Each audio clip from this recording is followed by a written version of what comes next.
بسم اللہ الرحمن الرحیم۔ میرے محترم دوستوں اور بھائی، اللہ نے محض اپنے فضل و کرم اور احسان سے ہمیں دنیا میں اتنی بڑی محنت اور عظیم دولت عطا فرمائی ہے جو اللہ پہلے نبیوں کو دیتے تھے۔ حضرات انبیاء کرام آ کر اپنی قوموں کو دعوت دے کر اللہ کا تعارف کراتے تھے اور اس سے اللہ کے معرفت کا نور اور اللہ کی ذات پر یقین اور ایمان دلوں میں بیٹھتا تھا اور پھر ان کے لیے اللہ کا دین اترتا تھا۔ سب سے آخر میں سارے نبیوں کے سردار حضرت محمد صلی اللہ علیہ وسلم تشریف لائے تو آپ پر نبوت ختم کر دی گئی، مہر لگا دی گئی، اب کوئی نبی نہیں آئے گا۔ انا خاتم النبیین لا نبی بعدی، اس لیے اب قیامت تک نبی نہیں آئیں گے تو آپ کی ذمہ داری اور آپ کی بعثت دوہری بعثت ہے۔ آپ کو اپنی امت کے لیے پورا دین بھی دیا گیا اور دین کے پہنچانے کی محنت بھی دی گئی۔ اس لیے اللہ کے رسول صلی اللہ علیہ وسلم نے امت کو پہلے ہی دن سے اس محنت میں اپنے ساتھ شریک کیا۔ ابتدا میں تو کلمے کی دعوت کی، اس لیے جو صحابی بھی کلمہ پڑھ رہا ہے فوراً کلمے کی دعوت دے رہا ہے۔ اللہ چاہے تو اپنی قدرت سے قابل کو اس بات پر ہی ادھر دعوت اور ادھر سب کو ہدایت مل جائے کہ حضرت محمد صلی اللہ علیہ وسلم جیسی ہستی کی اتنی طاقتور دعوت، لیکن ایک اللہ کی سنت ہے۔ جہاں نوح علیہ السلام 950 سال تک اس کی دعوت دے رہے ہیں تو حضور صلی اللہ علیہ وسلم آپ کا وقت اتنا قیمتی کہ 23 سال پورے اس دعوت میں لگے اور 23 سال کے آخر میں اللہ نے الیوم اکملت لکم دینکم واتممت علیکم نعمتی ورضیت لکم الاسلام دینا، یہ آیت اتاری ہے۔ تو شروع ہی دن سے چاہے وہ خواص میں سے حضرت ابوبکر، چاہے وہ بچے میں حضرت علی، اور چاہے عام لوگوں میں سے حضرت خباب، حتیٰ کہ غلام میں حضرت بلال، حتیٰ کہ باندی اس جبر کے زمانے میں اور اس سرداری نظام کے زمانے میں باندی کی کیا حیثیت ہے، لیکن جب کلمہ پڑا تو وہ بھی دعوت دے دی۔ اور ہر عورت حضرت خدیجہ رضی اللہ تعالی عنہ دعوت اسلام لاتے ہوئے دعوت دے دو، اور دعوت نے جیسے عرض کیا تھا کہ اللہ کی سنت ہے تربیت کے لیے حالات کا آنا، حالانکہ اللہ کے رسول کو تربیت اللہ نے تربیت کر دی ہے، وہ کامل انسان ہے، ہر چیز میں کامل ہے، لیکن امت کے لیے آپ پر بھی کیسے حالات آئے۔ اس لیے سارے صحابہ اور یہ امت 3 صدیوں تک اس محنت کو کرتی رہی، جس کی وجہ سے کاشغر سے لے کر اسپین تک اور مدغاسکر سے لے کر خراسان کی ریاستوں تک اللہ نے اس دین کی دعوت کو پہنچایا۔ 100% دعوت دینے والے، لیکن جو ہونے کرتے یہ دعوت چھوٹی تو اللہ نے اپنے فضل و کرم سے اس زمانے میں حضرت مولانا صاحب کو دلیل سے، یعنی اس چیز کو کہ ایک دیہاتی، ایک چرواہا، ایک گھاس گھسیارا اور ایک روٹی کاٹنے والا اگر وہ لا الہ الا اللہ محمد رسول اللہ کہنے والا ہے تو اس کو اس کا احساس کہ میرے اس کلمے کی برکت سے، حضور کے امت میں ہونے کی نسبت سے، اس اعزاز کی وجہ سے ساری انسانیت تک اللہ کا کلام پہنچانا، دین پہنچانا میرے ذمہ ہے۔ اللہ نے اس بات کو دوبارہ زندہ کیا الحمدللہ۔ اور 1924 ایک فرد مولانا صاحب رحمۃ اللہ علیہ سے یہ آواز چلی اور آج کروڑوں انسانوں تک یہ آواز پہنچ گئی۔ ابھی یہ مجمع جو ہے اتنا بڑا ماشاءاللہ مجمع، یہ مجمع کا مجمع اور کام کو لے کر چلنے والا مجمع، اللہ نے اپنے فضل سے اگر ہم اپنی ذاتوں کو دیکھیں اور اپنے کام کو دیکھیں اور یہ اصول سامنے آئے ہیں تو یہ تو مرکز میں آنے اسی لیے ہے تاکہ آدمی کو یہ محسوس ہو کہ میں کچھ نہیں، مجھ سے کچھ نہیں اور میری محنت کچھ نہیں، تو ہماری محنت تو صفر کے برابر ہے، لیکن اللہ کی کرم نوازی اور اللہ کی جہاں یہ رحمت ہے ہمارے حوصلے کو بلند کرنا ہے کہ اس کے اتنے اچھے نتائج اللہ مرتب کر رہے ہیں الحمدللہ۔ تو صحابہ کرام نے کیسی قربانی کی، اور صحابہ کرام اور حضور صلی اللہ علیہ وسلم کی قربانیوں سے یہ دین اور دین کی محنت ہم تک یہ پہنچی، اور یہ محنت یہی قربانی اللہ نے جان اور مال دیا ہی ہے کہ اللہ کے لیے لگایا۔ جی ہاں، وجاہدوا باموالکم وانفسکم ذالکم خیر لکم ان کنتم تعلمون، کہ اپنی جانوں کو بھی لگاؤ، اپنے مالوں کو بھی لگاؤ۔ تو جو لگانے کی نیت سے جہاں اپنے تصرف کرنے والے وہ آگے ہیں۔ جی ہاں، مہاجرین اور انصار یہ لگاتے ہی رہے اور آخر تک لگایا، اور لینے کے اعتبار سے حضور صلی اللہ علیہ وسلم نے فرمایا غزوہ حنین کے موقع پر اے انصار مدینہ، تمہارے دل میں یہ بات آ گئی کہ غنیمت اوروں کو دی گئی، یہ کیسے تمہارے دل میں آیا؟ یہ اوروں کو تو میں نے طالب علم کے لیے یہ مال دے دیا، کیا تمہیں یہ پسند نہیں کہ سب لوگ دوسرے لوگ مال مجھ سے لے جائیں اور یہ انصار مجھے حضرت محمد صلی اللہ علیہ وسلم کو اپنے ساتھ لے جائیں؟ انصار مدینہ کا یا رسول اللہ مجھ پر وعدہ دیا اور پھر مزید قربانی پر ابھارا، دیکھو میرے بعد بھی دوسروں کو تم پر ترجیح دی جاتی رہے گی، یہ مناسب میں مالوں میں دیکھو صبر کرتے رہنا اور دین کی محنت میں آگے بڑھتے رہنا، تمہاری ان ساری قربانیوں کا بدلہ تمہیں قیامت کے دن جب اللہ کا دربار لگے گا تو اللہ سے اس میدان محشر میں اللہ کی شان کے مطابق تمہاری ان قربانیوں کا بدلہ دلواؤں گا۔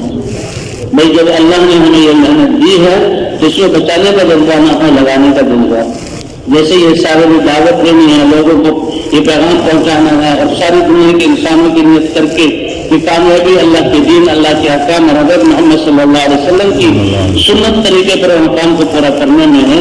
اسی طرح ہم نے اپنے معاملات، اپنی معاشرت اور اپنے اخلاقیات اور گھریلو زندگی صبح اور شام اس کو بھی اس دین کے مطابق لانے کی بہت زیادہ کوشش کرنی۔ اب تو سے یہ محنت ہو رہی ہے مجموعے کے اعتبار سے اور جو ہے نقل و حرکت جو فروغ کے اعتبار سے تو بہت بڑا مجموعہ ہے۔ مراکز میں آؤں تو لگتا ہے ماشاءاللہ چاروں طرف دین کی فضائیں، لیکن ہم اپنے بازاروں کو دیکھیں، ہم اپنے ہسپتالوں کو دیکھیں، ہسپتال جہاں آدمی کا یہ آخری وقت اور آخری فیصلہ اور ابھی جو نکلی اس میں کیا کچھ ہو رہا ہے، نکلتے وقت ٹیلی ویژن دنیا کی سارے جہاں خبریں اور پھر نقشوں کا مسلمان کے ساتھ اس وقت یہ اتنی بڑی ہمارے لیے نقصان کی چیز ہے۔ کسی کارخانے کو دیکھیں، کسی بازار کو دیکھیں، اگر باہر کی زندگی کو دیکھا جائے تو معلوم ہوتا ہے جو ابھی ہے ہی نہیں۔ تو اس لیے ہم نے اپنے صرف یہ بھی ہم دعوت دے رہے ہیں، یہ بھی دیکھیں کہ جس چیز کی ہم دعوت دے رہے ہیں آیا ہم اپنی تجارت میں، اپنی زراعت میں، اپنی مزدوری میں اور اپنی ذمہ داری میں اللہ کے احکام علماء سے پوچھ کر ہم ان احکام کو زندہ کر رہے ہیں کہ نہیں کر رہے کہ جو کیا رہے ہیں وہ کر کیوں نہیں رہے؟ یعنی یہ اس بات جو نہ تقولون ما لا تفعلون، جو تم جس چیز کی دعوت دے رہے ہو اس کو کرو بھی صحیح۔ ہماری تو بازار، ہماری تجارتیں، ہماری فضائیں یہ تو انسانوں کی ہدایت کا ذریعہ، جیسے دعوت کے ذریعے جہاں نور پہنچتا ہے تو مسلمان کی دین والی مبارک زندگی جو اللہ نے اتاری حضرت محمد صلی اللہ علیہ وسلم نے معاشرت، یہ قبیلوں کے واسطے ہدایت کا ذریعہ بنے۔ اور تمام لوگوں نے اللہ کے احکام کو زندہ کرنا، جیسے صحابہ کرام رضوان اللہ علیہ اجمعین۔ ایک قصہ لکھتا ہے کہ جب اسلام پھیل رہا تھا اور جیسے کہ حیات صحابہ میں ہم سننے رات میں قصہ آیا کہ کافروں کو، ان کی فوجوں کو، ان کے بادشاہوں کو جو بڑی طاقت والے تھے ان کو یہ سمجھ آ گئی تھی کہ صحابہ کرام کا دنیا پر غالب آنا یہ ان کی تعداد کی وجہ سے نہیں، یہ ان کے ہتھیاروں کی وجہ سے نہیں، یہ ان کی جسمانی طاقت کی وجہ سے نہیں، یہ ان کی جذبات اور ان کے دن رات کے اعمال کی برکت سے ہے کہ جس کی وجہ سے اس کا دین پڑ رہا ہے۔ تو یہ بھی ہماری دعوت ہوگی، یہ ہماری پاکیزہ زندگی۔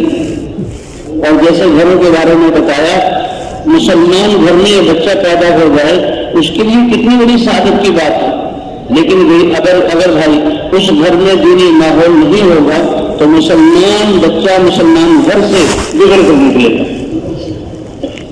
کتنے اللہ نے اعزاز دیا، یہ اللہ کا شکر، الحمدللہ الذی ہدانا للاسلام وما كنا لنهتدی لولا ان هدانا اللہ۔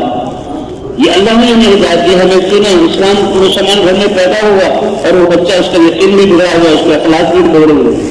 جس بات نے فرمایا کہ یہ عورت اس امت کی مسلمان یہ تو سب سے پہلی استاذہ، سب سے پہلی معلمہ، سب سے پہلی مربیہ، اور بچے کی تربیت اور ایمانی بنیاد کی زندگی وہ ماں کی گود سے، جسے اللہ تعالیٰ نے حضرت ابراہیم علیہ السلام کا واقعہ بیان کیا، اسماعیل علیہ السلام کا واقعہ بیان کیا، حاجر علیہ السلام کا بیان کیا۔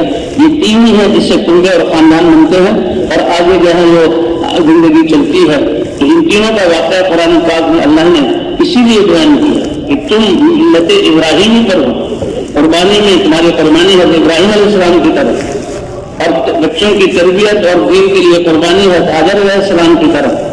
اور بچوں کے جذبات حضرت اسماعیل علیہ السلام کی طرح اللہ نے کیسے یہ واقعات بیان کیے. تو لہٰذا گھروں کو بھی دیکھنا، اگلی نسل ان کو اگر وہ تبلیغ کے کام پر آئیں گے، ان کی وہ ذمہ داری کا احساس کر کے کام کرنے والے بنیں گے اور ہمارے معاملے میں مددگار ہوں گے، جبکہ ہمارے گھروں کا ماحول بنا ہوگا.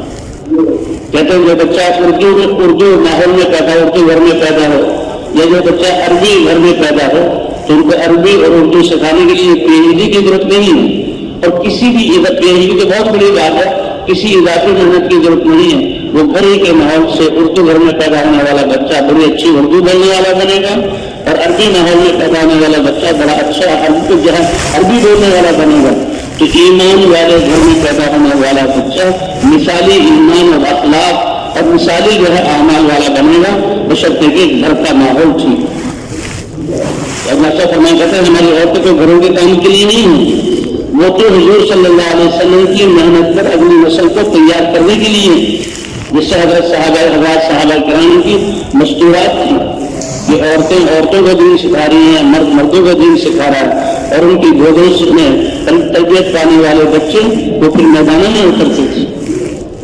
اس لیے بھائی اپنی پوری جس طرح ہم جو دعوت دے رہے ہیں، اسی طرح سنجیدگی کے ساتھ ہم جس شعبے سے تعلق رکھتے ہیں علماء سے تعلق قائم کر کے اپنے ہر شعبے کو اللہ کے حکم اور حضرت محمد صلی اللہ علیہ وسلم کے طریقے پر لانے کی کوشش کرنا. ایک بار منعقد کیا ہے کہ حضور صلی اللہ علیہ وسلم اور صحابہ کے وہ اخلاق اور وہ معاملات کہ جو انسانوں کی ہدایت کا ذریعہ بنے. تو اس لیے بھائی اللہ تعالیٰ یعنی ماحول سے انسان دین سیکھتا ہے، دین پر چلتا ہے اور دین کے لیے قربانی کرتا ہے. مدینہ منورہ کا ماحول ایسا ہو گیا تھا کہ سخت سے سخت کافر بھی اگر وہاں آیا ہے اور وہ سلیم الطبع اور اپنے لیے کامیابی چاہتا ہے تو 3 دن سے زیادہ وہ کفر پہ باقی نہیں رہ سکتا تھا. حضرت سمامہ ابن عسال ہیں، قیدی بن کر آئے اور دشمن فوج کی تھی، مسلمانوں کو دشمن سمجھتے تھے اور ان کی قیدی بنے اور مسجد میں باندھا گیا اور 3 دن کرتے تھے. اور اللہ کے رسول روزانہ ان سے ہاتھ پوچھتے تھے، میں عندک یا سمامہ، اے سمامہ کیا خیر خبر ہے تمہاری؟ تو پہلے دن کے بڑی نقوت اور غصے میں میں عندی اللہ خیر، کیا پوچھتے ہیں؟ ٹھیک ہوں، آپ نے قیدی بنایا ہوا، اگر آپ مجھے قتل کریں گے تو یہ آپ کا حق ہے کہ میں نے بھی بہت مسلمانوں کو مارا ہوا. اگر آپ احسان فرما کر مجھے چھوڑ دیں گے تو میں احسان فراموش نہیں ہوں، اس کا بدلہ میں تمہیں دوں گا. آپ کو پتہ لگے گا کہ میں ہم نے کس آدمی کو آزاد کیا. حضور سمجھے پہلے دن کہ ابھی تو اس میں وہ بات ہے. دوسرے دن وہی سوال وہی جواب، لیکن لہجہ نرم. تیسرے دن لہجہ اتنا نرم ہو گیا اللہ کے رسول سمجھ گئے کہ میرے صحابہ کے مسجد کے ماحول اور ان کے اخلاق اور اعمال نے اس آدمی کو بدل دیا، اور اس کو چھوڑو. حضور سمجھ گئے تھے اور وہ بھی اتنا سمجھدار کہ جب ان کو چھوڑا گیا اسی وقت میں بیٹھے، بلکہ باہر گئے، غسل کیا، نئے کپڑے بدلے اور پھر واپس آئے انسانیت کو یہ بتانے کے لیے کہ میرا دل ان لوگوں کا ہو چکا تھا، ان کی زبردستی کرنے سے نہیں، میں تو خود اپنے اختیار سے دل کے ہاتھوں مجبور ہو کر سامنے آیا ہوں. اور حضور کے سامنے گھٹنا ٹیک کر بیٹھے اور کہا اشہد ان لا الہ الا اللہ و اشہد ان محمد رسول اللہ. حالانکہ مسجد نبوی میں جہاں اسباب اور زینت کے نقشے نہیں تھے، وہاں تو راتوں کا رونا اٹھنا، دعائیں مانگنا اور آنے والے وصول اور بھی تھوڑی بہت کھجور. صحابہ کرام کیا کرتے تھے؟ اپنے باغات میں سے آتے ہوئے کھجوروں کی جو ہے وہ خوشے لے آتے تھے اور وہ رسی پر ٹانگ دیتے تھے اور وہ آنے والے مہمانوں کا اس سے اکرام ہوتا تھا. مسجد نبوی تو ایسی تھی کہ اس میں 9 سال تک تو چراغ نہیں جلا. سب سے پہلے تمیم داری مسلمان ہوئے، انہوں نے رات کو چراغ جلایا. ان کے یہاں ایسا تھا کہ ایسے مواقع پر جہاں لوگ جمع ہوتے ہو دیا جلا دیا کرتے تھے. اللہ کے رسول صلی اللہ علیہ وسلم نے وہ دیکھا تو بڑے خوش ہوئے اور بڑی دعائیں دی کہ یہ کون ہے جس نے اللہ کے گھر کو روشن کیا. ورنہ مغرب کے بعد سے لے کر ساری عشاء کی نماز، ساری رات اور فجر کی نماز سخت گھٹ اندھیرے میں ہوتی تھی. چاند نکلا ہوا تو اس کی چاندنی چھن کر آ رہی ہے، ورنہ سخت اندھیرے میں. اللہ کے رسول بڑے خوش ہوئے اور بڑی دعائیں دی. حتیٰ کہ حضور صلی اللہ علیہ وسلم نے فرمایا کہ اگر میرے پاس کوئی کنواری بیٹی ہوتی تو یہ آدمی اس لائق ہے کہ میں اپنی بیٹی کا نکاح اس سے کر دیتا.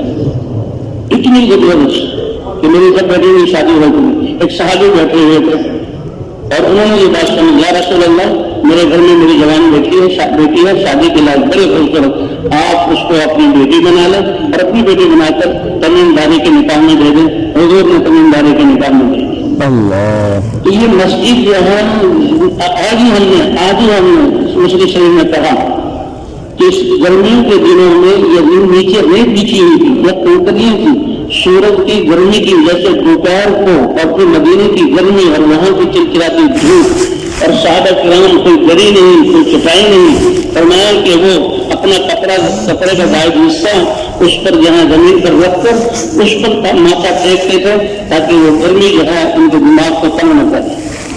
ایسے ان کی جو ہے وہ ریت لکھا ہے کہ ریت گرم ہو جاتی تھی اور دوپہر کی گرمی ایسے حضور صلی اللہ علیہ وسلم مسجد تھی، لیکن اعمال ایسے تھے کہ اس میں آنے والا وہ ہدایت کی بغیر نہیں رہتا تھا۔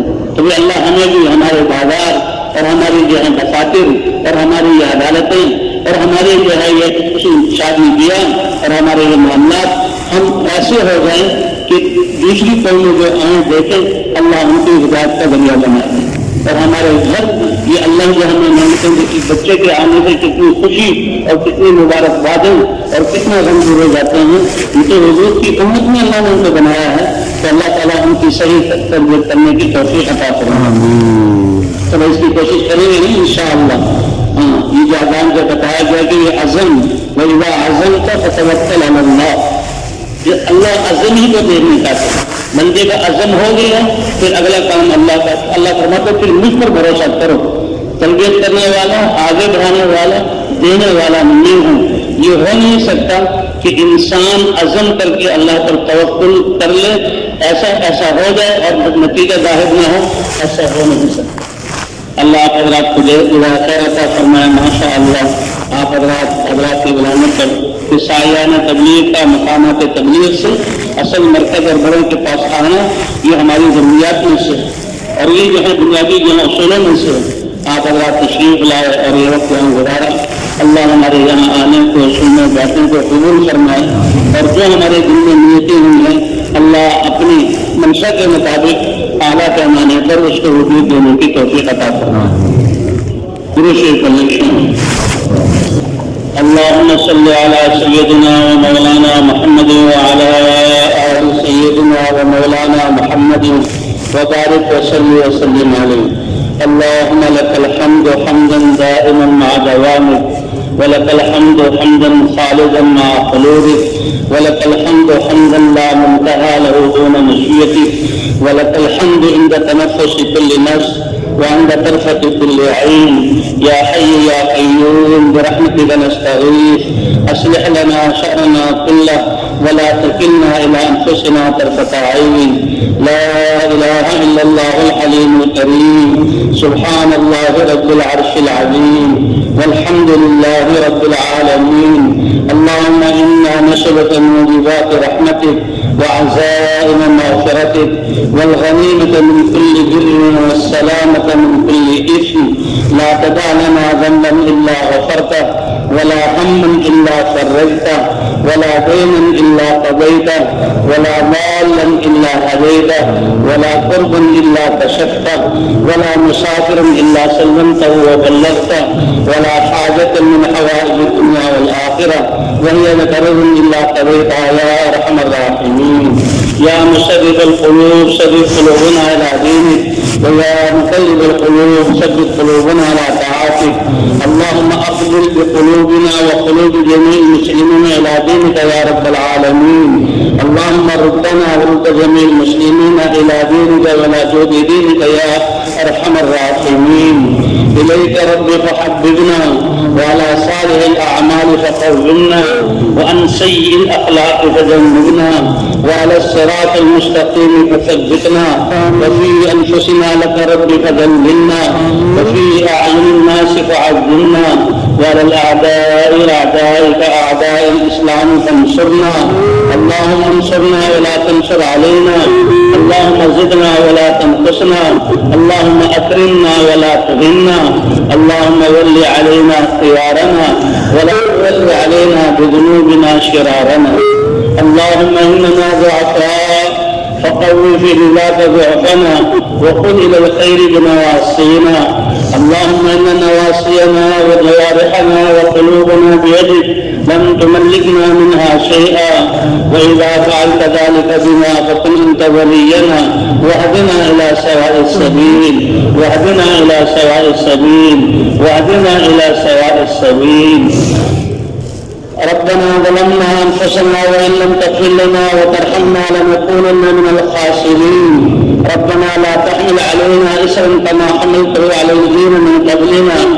ربنا ولا تحملنا ما لا طاقة لنا به، واعف عنا واغفر لنا وارحمنا أنت مولانا فانصرنا على القوم الكافرين. اللهم اقسم لنا من خشيتك ما تحول به بيننا وبين معاصيك، ومن اليقين ما تهون به علينا مصائب الدنيا، ومن طاعتك ما تبلغنا به جنتك. اے اکرم الاکرمین، ہمارے گناہوں کو معاف فرما. اے اللہ ہمارے خطاؤں سے درگزر فرما. اب تک جو کچھ ہوا ہے اللہ اسے درگزر فرما دے. اے اللہ ہم نے تو اپنی زندگیوں کے اوقات کو ضائع کر کے دنیا اور خواہشات پر لگا کر اپنی جانوں پر ظلم کیا. اے اللہ تیرے نبی کی امت میں ہوتے ہوئے انسانیت پر ظلم کیا.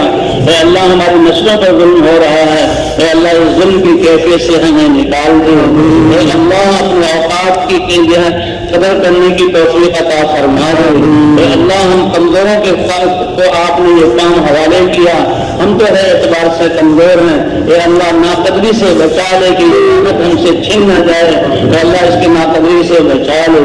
اے اللہ اس کام کے قدر کرنے کی توفیق عطا فرما. اے اللہ ہم تو سیکھنے والے ہیں اور سیکھنے والوں سے کام غلط ہوتا ہے. اے اللہ ہمیں اس کام کو سکھا دے. اے اللہ جہاں ایمان عطا فرمایا اس کا کمال بھی عطا فرما دے. اے اللہ جہاں محنت عطا فرمائی اس کی صفات بھی عطا فرما دے. اے اللہ استقامت کی دولت سے نواز دے. اے اللہ جتنے ساتھی جہاں جہاں کام کر رہے ہیں ہر اعتبار سے ان کی تربیت فرما. صفات میں ان کو کمال عطا فرما. اے اللہ صحابہ کرام کی طرح ہمیں کامل ایمان عطا فرما. اے اللہ سنتوں پر جمنے کی توفیق عطا فرما. اے اللہ قربانیوں پر آنے کی توفیق عطا فرما. اے اللہ ہمارے دلوں کو آپس میں جوڑ دے. رنجشوں کو ختم فرما دے. اے اللہ انانیت اور خود غرضی اور خواہشات کے جذبوں کو ہمارے دل سے نکال کر اے اللہ اس دین اور دین کی محنت کے لیے سب کچھ لگانے والا ہمیں بنا دے. اے اللہ خوش و خضوع والی نمازیں عطا فرما. اے اللہ جو علم تو نے حضور پر اتارا ہے اس علم کے تمام احکام کو ہماری زندگیوں میں زندہ فرما. اے اللہ ہم نے تو ہر شعبے میں تیرے احکام کو مٹتے ہوئے دیکھا. عرصے سے یہ محنت ہو رہی ہے. اے اللہ ہماری محنت کا انتظار نہ فرما. ہم بھی کمزور ہیں، ہماری محنت بھی کمزور ہے. آپ تو اپنے قدرت سے اس تمام انسانوں کو ہدایت دے سکتے ہیں. اے اللہ ہدایت کی فضائیں قائم فرما کر ہمیں بھی اپنی زندگی میں اس دین کی بہاریں دکھا دے. اور اللہ رحمتیں اور برکتیں اترتے ہوئے دکھا دے. مسلمانوں میں الفتیں محبتیں عطا فرما دے. گھروں میں عافیتیں عطا فرما دے. اے اللہ ہمارے ہم سب کو اپنے دین کی محنت کی فکر عطا فرما. انسانیت کی بھی ہمدردی ہمارے دلوں میں عطا فرما. اے اللہ ہمارے نکلنے کو قبول فرما. اے اللہ کو تیرے ہمارے راستے میں جماعتیں نکلی ہیں. اے اللہ ان کی ساری رکاوٹوں کو ختم فرما. پھر سے اے اللہ پوری دنیا میں جماعتوں کے بھیجنے کو آسان فرما. ایک فرق کو پیغام پہنچانے کے راستے ہمارے لیے کھول دے. اے اللہ ہدایت کی فضائیں قائم فرما دے. اے اللہ اپنی رحمت کی بارش فرما دے. اے اللہ ایک ایک مسلمان کو دین پر چلنے والا اور دین کی محنت کرنے والا بنا دے. اے اللہ جن حضرات نے کوششوں کی اور قربانیوں سے محنت ہم تک پہنچائی اور وہ اس دنیا میں نہیں ہے، اے اللہ ان کی قبروں کو جنت کا باغ بنا. ہماری طرف سے ان کو دعائے خیر عطا فرما. اپنی رضا ان کو نصیب فرما. اے اللہ جو موجود ہیں ان کی حفاظت فرما. ان کے نشروں میں برکت عطا فرما. اے اللہ قبولیت ہم سب کو عطا فرما دے. اے اللہ ناقدری سے بچا لے. اے اللہ ہمارے بیماروں کو شفا عطا فرما. مقروضوں کی قرضوں کی ادائیگی کی صورت پیدا فرما. آپس کی رنجشوں کو ختم فرما کر دلوں کو متحد اور متفق فرما. قدم قدم پر ہماری رہبری اور رہنمائی فرما. اے اللہ اس مجمع کا یہاں آنا اور بات کو سننا اور عزائم کرنا، اے اللہ اس کو ہماری اور انسانیت کی ہدایت کا ذریعہ بنا دے۔ اے اللہ دنیا کی ہدایت کی فضائیں قائم فرما دے۔ اے اللہ ہم سے راضی ہو جا اور ہمیں اپنے سے راضی کر لے۔ اے اللہ ہماری موت کا وقت بھی آئے تو اے اللہ آپ ہم سے راضی ہوں اور ہم آپ سے راضی ہوں، ایسی مبارک اور سعادت والی موت ہمیں عطا فرما دے۔ اے اللہ آپ تو ہماری حاجتوں کو ہم سے زیادہ جاننے والے ہیں۔ اے اللہ دینی اور دنیاوی اعتبار سے جو حاجتیں ہیں اپنے فضل سے ان کو پورا کرنا، اس میں کسی کا محتاج نہ بنا۔ اے اللہ اخلاص کی دولت سے ہمیں نواز دے۔ اے اللہ ذکر کی حقیقت عطا فرما دے۔ موت تک استقامت کے ساتھ اپنی پسند کے مطابق اے اللہ ہم سب سے کام لے لے۔ اے اللہ ہمارے مراکز کی حفاظت فرما، دینی مدارس قرآنی مکاتب کی حفاظت فرما۔ اے اللہ جو دین کو ختم کرنے پر لگے ہوئے ہیں، اسکیمیں بنا رہے ہیں، اے اللہ ان کو بھی ہدایت عطا فرما، ان سے بھی اے اللہ کو ناراضگی ختم فرما کر راضی ہوگا۔ اے اللہ جن کے مقدر میں ہدایت نہیں، چن کر ان کو ہلاک فرما۔ اے اللہ یہ ساری انسانیت آپ کے بندے ہیں، ان کی شر سے ان کی حفاظت فرما۔ اے اللہ جو خیریں حضور نے مانگی ہیں وہ ساری خیریں ہمیں عطا فرما دے۔ جن شرور سے حضور نے پناہ چاہی ہم سب کو ان شرور سے پناہ عطا فرما دے۔ اے اللہ ہماری دعاؤں کو اپنے فضل و کرم سے قبول فرما۔ وصلی اللہ علی النبی الکریم وعلی آلہ وصحبہ اجمعین برحمتک یا ارحم الراحمین۔